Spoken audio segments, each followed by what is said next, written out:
तो पिछले लेक्चर में आपको याद होगा हम लोग पढ़ रहे थे क्रिस्टलीय दोष, क्रिस्टलाइन डिफेक्ट में क्रिस्टल के अवयवी कणों को सजाने के क्रम में यदि अनियमितता हो जाती है तो क्रिस्टलीय दोष उत्पन्न होता है।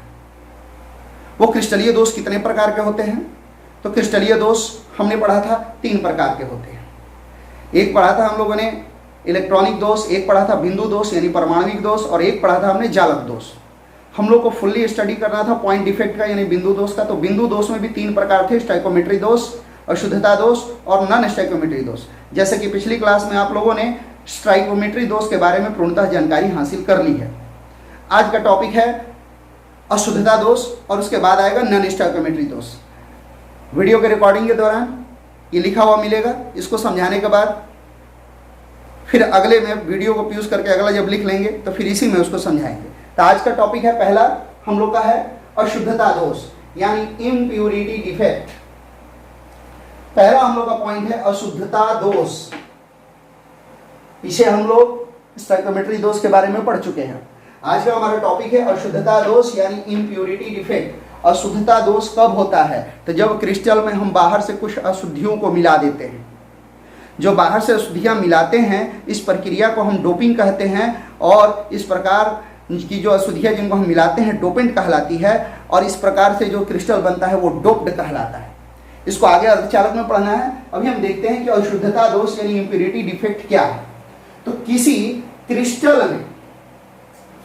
क्रिस्टल में बाहरी अशुद्धियों की उपस्थिति से उत्पन्न दोषों को अशुद्धता दोष कहा जाता है। गौर से देखिएगा, किसी भी क्रिस्टल में अगर बाहरी अशुद्धियां उपस्थित रहती हैं तो उससे जो दोष उत्पन्न होता है उसे हम कहते हैं अशुद्धता दोष। इसके कारण क्रिस्टल के गुण में परिवर्तन हो जाता है, यानी due to impurity defect crystal change his properties. जैसे इसका उदाहरण क्या होगा? जैसे गलित NaCl है, मतलब गला हुआ NaCl है, द्रवित NaCl है, उसमें यदि हम SrCl2 मिश्रित करेंगे और मिश्रित करके ठंडा करेंगे तो उसका क्रिस्टलीकरण होगा। क्रिस्टलीकरण होगा तो Na+ जो धनायन है उसकी जगह पर इस अशुद्धि मतलब SrCl2 का धनायन मतलब Sr2+ आयन आ जाएगा। जितनी संख्या में Sr2+ Na+ की जगह पे आएगा उतनी ही संख्या में धन छिद्र बनेगा, और उस धन छिद्र के बनने के कारण वो विद्युत का थोड़ा सा सुचालक होगा। यहाँ पर स्पष्ट लिखा हुआ है कि जिसे Na+ आयनों के कुछ स्तर Sr2+ मतलब स्ट्रांसियम 2+ आयनों द्वारा ग्रहण कर दिया जाता है और दूसरा स्थान रिक्त हो जाता है धनायन का, तो यानी धनायन रिक्तिका बनेगी इसमें। इस प्रकार उत्पन्न दोष को हम अशुद्धता दोष कहते हैं। इसमें उपस्थित धनायन रिक्तिकाओं की जो संख्या होती है वो Sr2+ आयनों की संख्या के बराबर होती है। मतलब जितना मात्रा में Sr2+ आयन आएगा उतना ही मात्रा में रिक्तिकाएं यानी रिक्त स्थान बनेगा। अगला इसका अन्य उदाहरण क्या हो सकता है? जो CdCl2 में AgCl का ठोस विलयन। ध्यान दीजिए गौर से, ये NaCl होता है तो NaCl में एक धनायन है Na+ और एक ऋणायन है Cl-। अगर NaCl का हम लोग क्रिस्टल बनाते हैं तो NaCl का क्रिस्टल बनाते हैं तो Na+ Cl-, Na+ Cl-, यानी प्लस के बाद माइनस और माइनस के बाद प्लस। ये भी आपको ध्यान रखना है कि अशुद्धता दोष और नॉन स्टाइकोमेट्री दोष इस दोनों में आयनिक यौगिक ही भाग लेंगे। वो आयनिक में ही होगा, यानी इसमें अवयवी कण आपको आयन ही लेकर चलना पड़ेगा, यानी धनायन और ऋणायन। तो यहाँ पे प्लस माइनस हम सजा दीजिए। अब ये NaCl का क्रिस्टल है, इसको यदि गलित करते हैं, द्रवित करते हैं यानी पिघलाते हैं और इसमें बाहर से SrCl2 डालते हैं, तो जब SrCl2 डालेंगे हम लोग तो Cl के ऊपर तो 1 माइनस, ये 2 माइनस हुआ, Sr के ऊपर 2+ होगा। अब इस धनायन की जगह पे धनायन जाएगा Sr2+। तो जब इसको द्रवित करेंगे, गलित करेंगे तो कुछ इसके अवयवी कण अपने स्थान में परिवर्तन करेंगे। परिवर्तन करने के दौरान Na+ यदि अपने एक जगह से हट गया है तो वहां पर Sr2+ आके स्थान ग्रहण कर लेगा। Sr2+ आके स्थान ग्रहण कर लेगा। ध्यान रखिएगा, यहाँ पे एक Sr2+ आया है तो यहाँ पर Na के ऊपर एक ही प्लस था, लेकिन Sr2+ आया, इसके ऊपर 2+ है, तो 2 जगहों पर स्थान रिक्त होगा। तो यहाँ तो रिक्त Sr2+ पकड़ लिया, अब यहाँ पर रिक्त हो जाएगा तो यह रिक्त स्थान बन जाएगा Na+ के एब्सेंट होने के कारण, जिससे इसको बोलते हैं धनायन रिक्तिका। चूंकि धनायन घटने से बना है। फिर अगर एक जगह से और Na प्लस को हटाओगे Sr2+ आएगा तो एक और Na प्लस अपसेट हो जाएगा। इसी बात को यहाँ पे लिखा गया है, इसमें उपस्थित धनायन रिक्तिकाओं की संख्या Sr2+ आयनों की संख्या के बराबर होती है।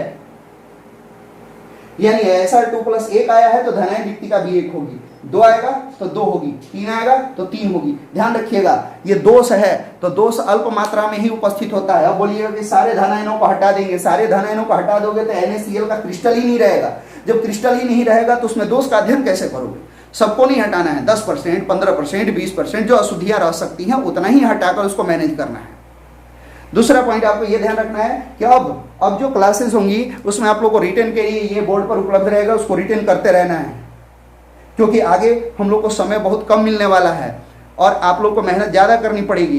तो अभी से थोड़ा मेहनत किए रहोगे, थोड़ा क्या बहुत मेहनत किए रहोगे तो आगे आप लोग को दिक्कत होने वाली नहीं है। हम आप लोग के लिए प्रयास कर रहे हैं। आप लोग जब इन वीडियोस को देखते हैं तो इसमें अगर कुछ आपको लगता है कि इसमें और कुछ होना चाहिए तो उसके बारे में कमेंट में आप जरूर लिखिए, और कमेंट में लिखिए, वीडियो को लाइक भी कीजिए, और अदर बच्चे जो नहीं पढ़ पा रहे हैं उनको भी दिखाइए कि वो भी अपना स्टडी जारी रखें। अब इसके बाद आता है हम लोग का नॉन स्टाइकोमेट्री दोष, उसके बारे में अब चर्चा करते हैं हम लोग। तो सबसे पहले ये ध्यान दीजिए स्टाइकोमेट्री क्या था। तो वह सापेक्षिक अनुपात जिसमें दो तत्व आपस में क्रिया करके यौगिकों का निर्माण करते थे उसे हम स्टाइकोमेट्री कहते थे। उसमें धनायन और ऋणायन का जो अनुपात होता था वो एक पूर्ण संख्या होता था। लेकिन नॉन स्टाइकोमेट्री क्या होता है कि नॉन स्टाइकोमेट्री में धनायन और ऋणायन का जो अनुपात होता है, धनायन और ऋणायन की संख्याओं का जो अनुपात होता है वो पूर्ण संख्या नहीं होता है, वो भिन्नांक होता है, यानी दशमलव में होता है। इसको हम बोलेंगे नॉन स्टाइकोमेट्री यौगिक। यानी वैसे यौगिक नॉन स्टाइकोमेट्री यौगिक वे हैं जिनमें धनायन तथा ऋणायन के संख्याओं का अनुपात एक पूर्ण संख्या नहीं होता है, मतलब भिन्नांक होता है। दूसरा पॉइंट, ये स्टाइकोमेट्री दोष जो है, नॉन स्टाइकोमेट्री दोष कैसे यौगिकों में पाया जाएगा? तो ये ऐसे यौगिकों में पाया जाएगा जिसमें एक धनायन विभिन्न प्रकार की ऑक्सीकरण अवस्थाएं दिखाता है, विभिन्न प्रकार के यौगिक बनाता है और विभिन्न प्रकार के ऑक्सीकरण अवस्थाएं दिखाता है। तो यह देश वैसे यौगिकों के द्वारा प्रदर्शित किया जाता है जिनमें एक धनायन मतलब कीटायन के विभिन्न ऑक्सीकरण अवस्थाएं होती हैं। जैसे यहाँ पे कुछ एग्जांपल है FeS, FeO, CO2, NiO, CuO, CuI, etc।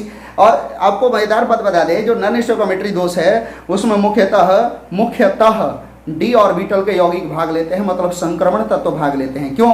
क्योंकि संक्रमण तत्व ही परिवर्तनशील ऑक्सीकरण अवस्था प्रदर्शित करते हैं। अगली बात की ओर देखते हैं, भिन्नांक है का मतलब क्या है। जैसे आपने FeO लिखा है, FeO लिखा है तो यहाँ पे FeO के ऊपर 2 माइनस होगा, Fe के ऊपर 2 प्लस होगा। यहाँ पे Fe आपको 1 दिखाई दे रहा है, यहाँ O भी 1 दिखाई दे रहा है, लेकिन वास्तव में ये ऐसा होता नहीं है। ये Fe 1.00 है तो ये 0.98 है, ऐसा अनुपात होगा। इसी को बोलते हैं कि इनका धनायन और ऋणायन का अनुपात पूर्ण संख्या नहीं है। तो जब ऐसा होता है वास्तव में तो उसमें नॉन स्टाइकोमेट्री दोष उत्पन्न होगा। नॉन स्टाइकोमेट्री दोष में क्या होगा कि क्रिस्टल की स्टाइकोमेट्री प्रभावित हो जाएगी, मतलब क्रिस्टल के गुण प्रभावित हो जाएंगे, इसमें कोई संदेह की बात नहीं है। स्टाइकोमेट्री दोष में जब गए थे तो वहां पर क्रिस्टल की यानी यौगिक के स्टाइकोमेट्री में कोई परिवर्तन नहीं होता था, लेकिन इसमें क्रिस्टलीय ठोस में ऐसा बिंदु दोष है जिसमें स्टाइकोमेट्री क्या हो जाती है, परिवर्तित हो जाती है, उसे बोलेंगे नॉन स्टाइकोमेट्री दोष। मतलब क्रिस्टलीय ठोस में पाए जाने वाला वह दोष जिसे क्रिस्टल की स्टाइकोमेट्री परिवर्तित हो जाती है, उसे हम बोलते हैं नॉन स्टाइकोमेट्री दोष। नॉन स्टाइकोमेट्री दोष दो प्रकार का होता है, एक है धातु आधिक्य दोष यानी मेटल एक्सेस डिफेक्ट, और दूसरा है धातु न्यूनता दोष यानी मेटल डिफिशियंसी डिफेक्ट। अब आपके दिमाग में होगा कि ये दो हैं, इनको भी पढ़ना पड़ेगा, यस दोनों को पढ़ना पड़ेगा, धातु आधिक्य दोष को भी और धातु न्यूनता दोष को भी। धातु आधिक्य दोष नाम से स्पष्ट है कि इसमें कुछ ना कुछ अधिक होगा। तो अधिक होने वाला क्या चीज है, या तो धनायन है नहीं तो ऋणायन है, क्योंकि ये भी आयनिक यौगिक में होगा। ये जो धातु न्यूनता दोष है ये पूर्णतः अशुद्धता दोष की तरह है, पूर्णतः अशुद्धता दोष की तरह है। तो इस बात को हम लोग फिर अब देखते हैं। पहला नंबर धातु आधिक्य दोष। तो धातु आधिक्य दोष में क्या होता है, तो फिर पहले ही बता चुके हैं कि धातु आधिक्य दोष में कुछ ना कुछ अधिक होगा।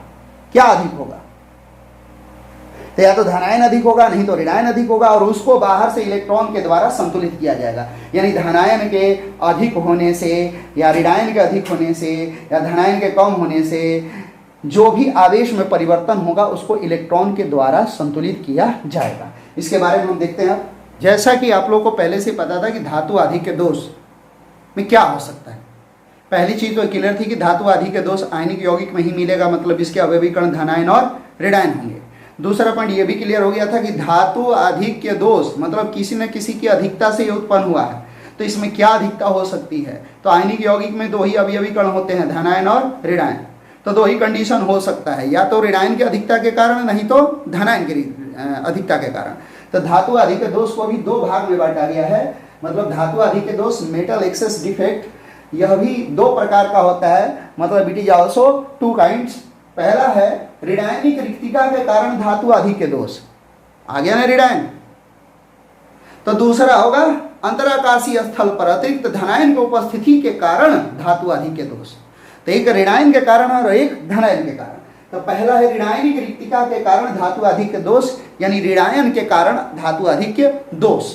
इसमें क्या होता है कि जैसा कि आपको पहले से ही पता है कि इसमें अवयवी कण धनायन और ऋणायन है। तो मान लीजिए अवयवी कण ए और बी है, ए और बी को आगे यदि आप लोग सजाते हो, ढंग से सजाते हैं आप लोग ए और बी को, तो ये एक दूसरे के साथ कनेक्ट हैं, कनेक्ट कर दिया आप लोग, एक दूसरे के साथ कनेक्ट करते जाइए।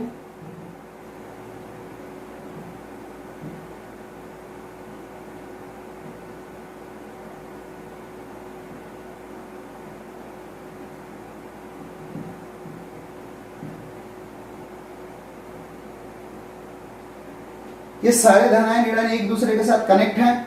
अब इसमें इत्तेफाक से क्या होता है कि एक ऋणायन अपनी जगह से एब्सेंट हो जाता है।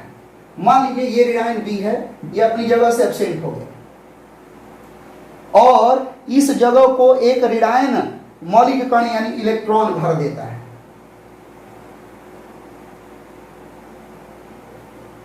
तो ऋणायन के हटने के कारण यानी बी माइनस के हटने के कारण एक ऋण छिद्र बना था यहाँ पर।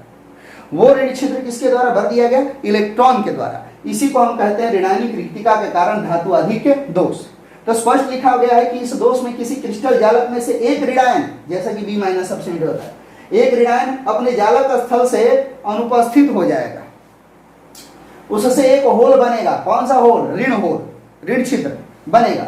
होल इंग्लिश शब्द है, होल का मतलब छिद्र होता है, जो एक इलेक्ट्रॉन द्वारा ग्रहण कर लिया जाता है और विद्युतीय संतुलन कायम रहता है। देखिए बी माइनस हटा था तो इलेक्ट्रॉन के द्वारा ग्रहण कर लिया गया, और इससे क्या हुआ? जो ऋणायन हटा था एक माइनस, वो एक माइनस इलेक्ट्रॉन आ गया, क्योंकि इलेक्ट्रॉन के ऊपर भी इकाई ऋण आवेश होता है। तो प्लस और माइनस की संख्या बराबर है। हाँ, ये जरूर है कि अवयवी कण जो बी माइनस है वो कम हो गया है और उसकी जगह पे एक इलेक्ट्रॉन बढ़ गया है। लेकिन बी माइनस के कम होने के कारण भी इसमें कोई भी विद्युतीय गुण नहीं आया। ये विद्युतीय संतुलन कायम हुए, मतलब ये विद्युतः उदासीन है, लेकिन इस इलेक्ट्रॉन के आने के कारण ये अल्प रूप से सुचालक हो जाएगा। ये दोष कैसे यौगिकों में पाया जाएगा? तो क्षारकीय हैलाइड में। क्षारकीय हैलाइड बोले तो क्षारीय तत्व किसे बोलते हैं हम लोग? क्षारीय तत्व वर्ग एक के तत्वों को बोलते हैं, lithium, sodium, potassium, caesium, rubidium. इनके हैलाइड में, हैलाइड मतलब क्लोराइड, ब्रोमाइड, फ्लोराइड। तो जैसे क्षारकीय हैलाइड जैसे NaCl, KCl, CaCl में यह दोष दिखाया जाएगा, और यह शॉटकी दोष के समान है, क्योंकि शॉटकी दोष भी क्षारकीय हैलाइड में ही पाया जाता था, और ऋणायनिक रिक्तिका के कारण धातु आधिक्य दोष भी क्षारकीय हैलाइड में ही पाया जाएगा।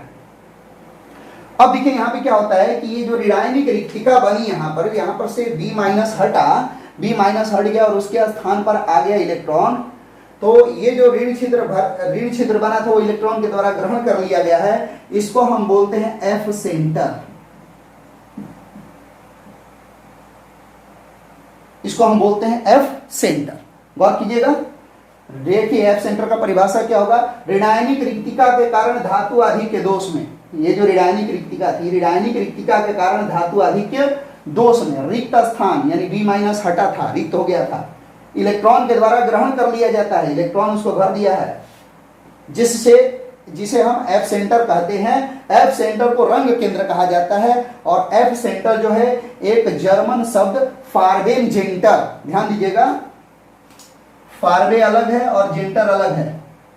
फारवे जेंटर से लिया गया है और इसका अर्थ होता है रंग केंद्र, उत्पन्न करने वाला, बनाने वाला, यानी फारवे जेंटर को शॉर्ट में कह सकते हैं कलर सेंटर। फारवे FARB, फारवे, फारवे का मतलब रंग होता है, जेंटर मतलब क्रिएटर, क्रिएटर मतलब उत्पन्न करने वाला। दूसरी पॉइंट ये भी ध्यान रखिएगा, यहां पर इलेक्ट्रॉन है, ये अयुग्मित है, अकेले है, तो अयुग्मित इलेक्ट्रॉन होने के कारण ये अनुचुंबकीय होगा।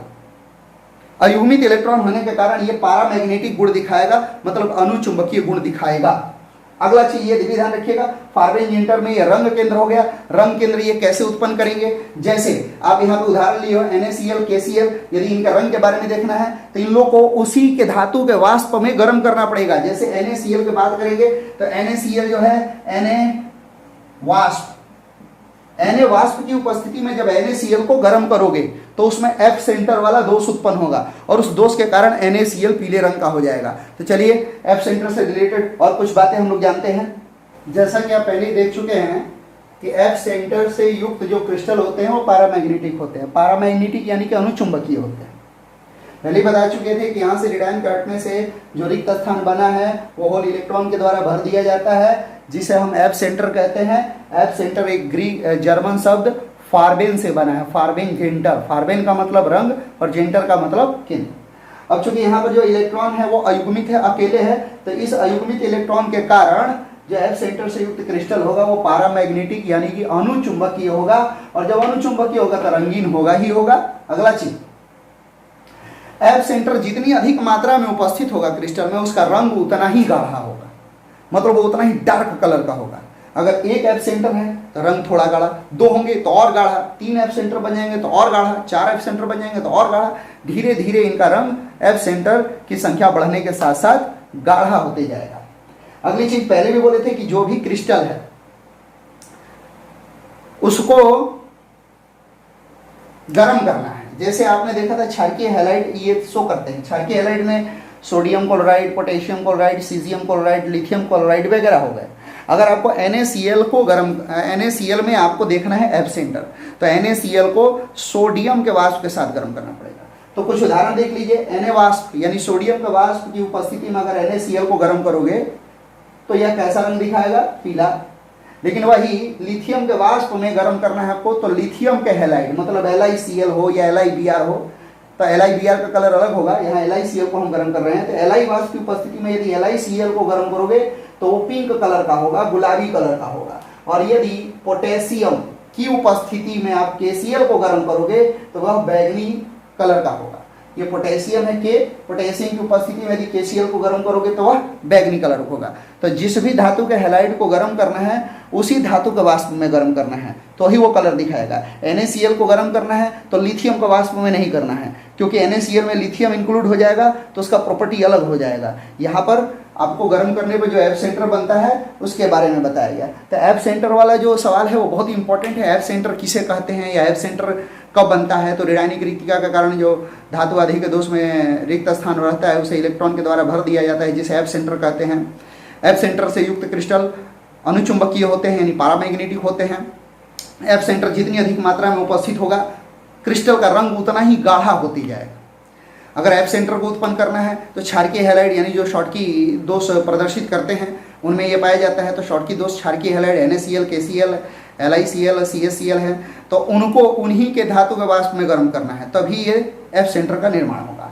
अगला चीज है आपका, इसी में एक है अतिरिक्त धनायन के अंतराकाशीय स्थल पर उपस्थिति के कारण धातु आदि के दोष। तो जैसा कि पहले ही बोले थे ये धातु आदि के दोष है, तो धातु आदि के दोष किसके कारण होगा, किसी न किसी की अधिकता के कारण होगा। तो धातु आदि के दोष किस में पाया जाता है, तो धनायन और ऋणायन से युक्त क्रिस्टल में यानी आयनिक क्रिस्टल में पाया जाता है। तो आयनिक क्रिस्टल में क्या घटने बढ़ने का चांस है, या तो धनायन नहीं तो ऋणायन। तो ऋणायन के कारण तो आप देख लिए, अब धनायन के कारण है यहाँ पे अतिरिक्त धनायन के अंतराकाशीय स्थल पर उपस्थित होने के कारण धातु आधिक्य दोष। अब आपका सवाल होगा कि ये अंतराकाशीय स्थल क्या है, अतिरिक्त धनायन क्या है, तो फिर वही क्रिस्टल है, F सेंटर नहीं, वही क्रिस्टल है। धनायन और ऋणायन का आप बना दिए, यहाँ इलेक्ट्रॉन नहीं होगा, यहाँ पर B- होगा। अब आप बताइए इस क्रिस्टल में कौन धनायन है, इस क्रिस्टल में धनायन A+ है, तो एक अतिरिक्त धनायन आएगा बाहर से, तो A+ अतिरिक्त आ गया। अब चूंकि A प्लस बाहर से आया है तो A प्लस के आने के कारण यहाँ पर धनायन की संख्या बढ़ गई है, मतलब विद्युतीय असंतुलन हो गया है।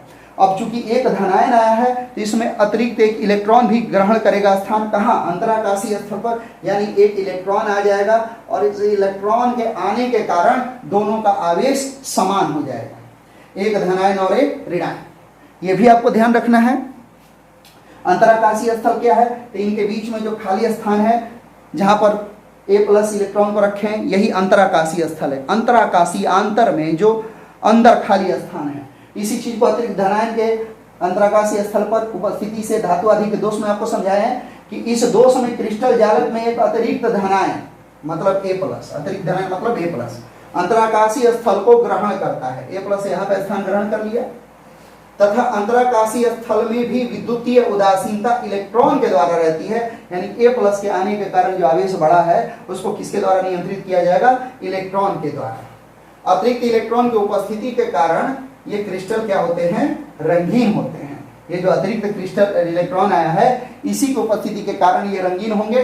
जैसे ZnO को गर्म करोगे तो यह पीला हो जाता है। तो ZnO क्यों पीला होता है? तो अतिरिक्त इलेक्ट्रॉन के उपस्थिति के कारण, अतिरिक्त ऋणायन के उपस्थिति के कारण। दूसरा पॉइंट, ये जो धातु आदि के दोष है इसमें दो प्रकार का हुआ था, एक ऋणायन रिक्तिका के कारण और एक अतिरिक्त धनायन की उपस्थिति के कारण। ये दोनों कैरेक्टर जिस क्रिस्टल में उपस्थित होते हैं उसमें ऑटोमेटिकली अर्धचालक का गुण आ जाता है। अर्धचालक मतलब सेमीकंडक्टर, मतलब वो अल्प रूप से विद्युत के चालक होते हैं, कंडक्टर होते हैं। क्यों? तो इस इलेक्ट्रॉन की उपस्थिति के कारण। जैसा कि आपने देखा एफ सेंटर में भी कि एक इलेक्ट्रॉन आ रहा था बाहर से, यहां भी आपने देखा कि एक इलेक्ट्रॉन आ रहा है बाहर से, तो दोनों में ही इलेक्ट्रॉन आ रहा था विद्युतीय संतुलन कायम रखने के लिए। तो धातु आदि के दोष में विद्युतीय संतुलन किसके द्वारा कायम होता है? इलेक्ट्रॉन के द्वारा होता है। धातु आदि के दोष में विद्युतीय संतुलन किसके द्वारा कायम होता है? इलेक्ट्रॉन के द्वारा कायम होता है। नॉन स्टोइकोमेट्री दोष में हमारा अंतिम है धातु न्यूनता दोष। इससे पहले हम लोगों ने पढ़ा था धातु आधिक्य दोष। धातु आधिक्य दोष नाम ही था धातु आधिक्य दोष। आधिक्य मतलब कुछ ना कुछ की अधिकता होगी, या तो धनायन की नहीं तो ऋणायन की। तो एक ऋणायन के कारण और एक धनायन के कारण। तो एक ऋणायन के कारण मतलब ऋणायनिक रिक्तिका के कारण धातु आधिक्य दोष, और एक था अतिरिक्त धनायन के उपस्थिति के कारण धातु आधिक्य दोष। दोनों के दोनों सेमीकंडक्टर में थे। नॉन स्टोइकोमेट्री में जो भी दोष उत्पन्न करने वाले क्रिस्टल होते हैं वो मुख्यतः सेमीकंडक्टर यानी अर्धचालक ही होते हैं। अब जो अगला है दूसरा दोष है वो है धातु न्यूनता दोष। ये एकदम अशुद्धता दोष की तरह है। जैसा अशुद्धता दोष में आपको याद होगा NaCl का आपने बनाया था क्रिस्टल Na प्लस और Cl माइनस का, और कुछ Na प्लस की जगह पर Sr2 प्लस आ गया था क्योंकि उसमें आपने SrCl2 को मिलाया था। तो सेम उसी तरह इसमें भी होगा एकदम। ये जो धातु न्यूनता दोष है वो अशुद्धता दोष की तरह है। ध्यान दीजिए, जैसे आपने ये क्रिस्टल लिया A प्लस B माइनस, सब में देखिए प्लस माइनस सब बराबर है, विद्युतीय संतुलन कायम है, सब अपने अरेंजमेंट में है। लेकिन अब अधिक ऑक्सीकरण संख्या वाला एक अशुद्धि आ गया बाहर से और आके यहां पर बैठ गया धनायन की जगह पे, और यहां पे बना दिया M2 प्लस। मान लीजिए जैसे यहाँ पे Sr2 प्लस डाले थे तो Sr के ये दो धनायन वाला है उसको हम M2 प्लस मान लिए। इसकी जगह पे बहुत कुछ आ सकता है, 2 प्लस ऑक्सीडेशन नंबर दिखाने वाला। तो M2 प्लस की जगह पे जब आ गया तो ये एक यहाँ पे एक धनायन था, एक धनायन को हटा के दो धनायन वाला आया। तो इसको बैलेंस करने के लिए एक धनायन ऑटोमेटिकली यहाँ से रिक्त हो जाएगा, खाली हो जाएगा, ये रिक्तिका बन जाएगी, यानी धन छिद्र बन जाएगा। तो जैसे आपके अशुद्धता दोष में हुआ था Na प्लस की जगह पे Sr2 प्लस आया था और जितनी संख्या में Sr2 प्लस आया था उतना ही धन छिद्र बना था, उसी तरह यहाँ भी होगा कि धनायन की जगह पर उससे अधिक संयोजकता वाले अशुद्धियां आ जाएंगी, उससे अधिक ऑक्सीकरण संख्या वाली अशुद्धियां आ जाएंगी, और विद्युतीय संतुलन कायम रखने के लिए एक अतिरिक्त धनायन उतनी ही संख्या में एब्सेंट होगा, धन छिद्र बन जाएगा, पॉजिटिव होल बनेगा। तो यह दोष बिल्कुल अशुद्धता दोष की तरह है। और ये किस किस में मिलेगा? FeO, FeS, NiO, EtC में मिलेगा। पहले ही हम बोल चुके थे कि नॉन स्टोइकोमेट्री दोष मुख्यतः किस में मिलेगा? नॉन स्टोइकोमेट्री में आपने पहले ही देखा था कि धनायन और ऋणायन का जो अनुपात होता है वो पूर्ण संख्या नहीं होता है। तो पूर्ण संख्या कब नहीं होगा? तो जब परिवर्तनशील ऑक्सीकरण अवस्था दिखाएंगे तब। परिवर्तनशील ऑक्सीकरण अवस्था कौन दिखाते हैं? तो डी ब्लॉक के तत्व यानी संक्रमण तत्व दिखाते हैं, यानी कि इसमें डी ब्लॉक वाले तत्वों के ही यौगिक एग्जाम्पल में आएंगे। तो FeO, FeS, NiO, ETC आ गया। F सेंटर अपवाद था इसमें में यह दोष पाया जाएगा। ये प्राय अर्धचालक होते हैं। पहले ही हम बोले थे कि नॉन स्टोइकोमेट्री में जो भी आते हैं वो मुख्यतः अर्धचालक होते हैं। अर्धचालक क्यों होगा? क्योंकि यहाँ पे घन छिद्र बना है और इस छिद्र के कारण यहाँ पर गमन होगा और उस गमन होने के कारण ये सीमित मात्रा में विद्युत का सुचालक हो जाएगा। पूर्णतः सुचालक नहीं है, थोड़ा थोड़ा है, मतलब ये अर्धचालक की तरह हो जाएगा। इस दोष के कारण क्रिस्टल में विशेष चमक आ जाएगी। चमक यानी रंग उत्पन्न होगा। जैसे FeS है तो FeSO को फूल्स गोल्ड भी कहते हैं। मतलब हम लोगों को लगता तो है कि वो गोल्ड है, लेकिन वो वास्तव में गोल्ड यानी सोना होता नहीं है। तो FeS जो होता है इसी दोष के कारण, धातु न्यूनता दोष के कारण सोने के समान चमकता है और इसी FeS को हम लोग फूल्स गोल्ड कहते हैं। फूल्स गोल्ड मतलब दिखता सोने जैसा है, मूर्ख सोना बोल दीजिए या फूल सोना, याद रखिएगा ये आपके एग्जाम वगैरह में भी नाम बदल बदल के आते रहते हैं। तो आज हम लोगों ने क्रिस्टलीय दोष को पूर्णतः समाप्त कर दिया। हमारा ये प्रयास था कि आपका कुछ रिटन पार्ट भी होते रहे, इसीलिए हमने यहाँ पर इसको लिख कर बताया। लिखते समय हमने अपने रिकॉर्डिंग को रोका, लिखने के बाद फिर चालू किया, थोड़ी मेहनत लगी। लेकिन ये आप लोग ध्यान रखिएगा, ये प्रयास आप लोग को कैसा लगा इसके बारे में जरूर आप कमेंट बॉक्स में लिखिएगा। अगर इंग्लिश मीडियम के कोई विद्यार्थी हैं जो पढ़ रहे हैं और उनको दिक्कत हो रही है, वो भी जरूर कमेंट बॉक्स में डालेंगे। जैसा कि आपको पता है कि लॉकडाउन हम लोग का लंबा चलते जा रहा है और शैक्षणिक सत्र हम लोग का सितंबर से हो रहा है, जैसे कि योजना बन रही है। यानी आशा ये कर सकते हैं हम लोग कि मई में भी नहीं, जून में भी नहीं, जुलाई में कुछ आशा जगेगी या सितंबर से ही हम लोग का क्लास ओपन होगा। ये तो पूरा तरह से गवर्नमेंट के दिशा निर्देश पर निर्भर करता है। तो तब तक हम लोग इसी तरह पढ़ेंगे। आप अपना नोट्स बनाइए और जो भी प्रश्न रहे कमेंट बॉक्स में डालिए या व्हाट्सएप ग्रुप में संपर्क कीजिए, व्हाट्सएप नंबर पर संपर्क कीजिए। किसी भी माध्यम से अपनी प्रॉब्लम्स को सॉल्व कराइए, क्योंकि पढ़ना नेसेसरी है। अगर एक ही बार क्लास खुलेगा तो हम लोग अपना सिलेबस तो पूर्णतः कंप्लीट करा देंगे, लेकिन इसमें आप लोगों को दिक्कत होगी, आप लोगों को बहुत ज़्यादा मेहनत करनी पड़ेगी। और पहले से अगर कुछ पढ़े रहोगे, समझे रहोगे, तो कुछ आपकी मेहनत कम पड़ेगी और कुछ चीज़ें याद रहेंगी, तो एग्ज़ाम का भी ज़्यादा आप लोग को टेंशन नहीं रहेगा। और ज्ञान तो ज्ञान है। हम लोग भी आज इस लॉकडाउन में मजबूर हैं। ऐसी बीमारी ही चली है जिसका कोई हल नहीं है। तो जब कोई हल नहीं है तो हम लोग को लॉकडाउन का पालन करना है, सरकारी दिशा निर्देशन का पालन करना है और देखना है कि आगे क्या होता है। उसके अनुसार अपनी योजना हम लोग बनाते रहेंगे। और आप लोग इस वीडियो को देखिए और उसमें जो भी नोट्स करने वाली चीज़ें हैं उसको नोट कीजिए, अपना नोटबुक भी बनाइए और अपनी तैयारी को जारी रखिए। और कोई सुझाव हो तो वो देते रहिए।